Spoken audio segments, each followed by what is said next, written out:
शाह ने घोषणा की है पश्चिम बंगाल में 2 दफा में इलेक्शन होंगे, क्या कहेंगे? करना तो था ही। विधानसभा का समय, निर्धारित समय पूरा हो जा रहा है, उससे पहले चुनाव करना है।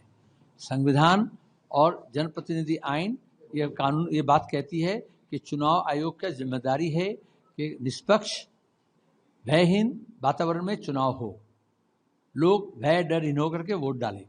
हमने भी जब ईसीआई के साथ मीटिंग हुई, हम यही बात कहे, यही मांग दोहराए। लेकिन उसका चुनाव का पहला काम शुरू होता है, कितना चरण में वो नहीं, चुनाव प्रक्रिया का पहला चरण है सही ढंग से वोटर लिस्ट तैयार करना। चुनाव आयोग अभी तक सही ढंग से चुनाव प्रक्रिया के लिए जो सबसे ज़्यादा महत्वपूर्ण है वोटर लिस्ट, वो काम कर नहीं पाई।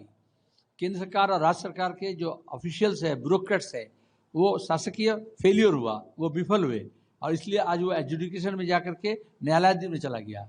अगर आइन सभा विफल होती है तो जो ब्यूरोक्रेसी है वो अपना शक्ति प्रदर्शन करता है।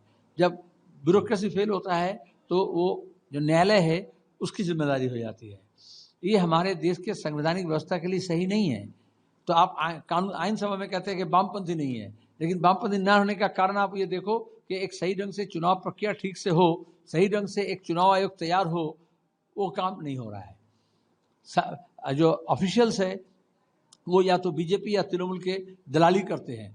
जो बीडीओ, एसडीओ, डीएम ऑफिस में, इसी बिरहू में आप देखो, जो कोयला खदान से चोरी, नकल डीसीआर, बाली खदान से चोरी, बालू खदान से, sand mafia, smuggling, cow smuggling, ये सब में तृणमूल के साथ देते हैं। वो एक सही ढंग से वोटर लिस्ट कर नहीं पाए, कह के न्यायालय देखेगी।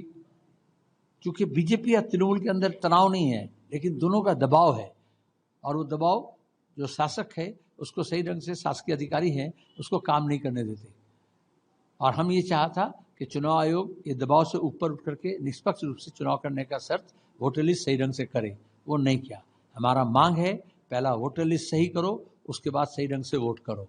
आज भी चुनाव आयोग इस बात में खामोशी इख्तियार की है। इसमें लगता है दाल में कुछ काला है, लेकिन हम वो दाल पकने नहीं देंगे जब तक नहीं दाल के अंदर से जो काली है वो निकल आए। फॉलो করুন টাইমস নাও খবর।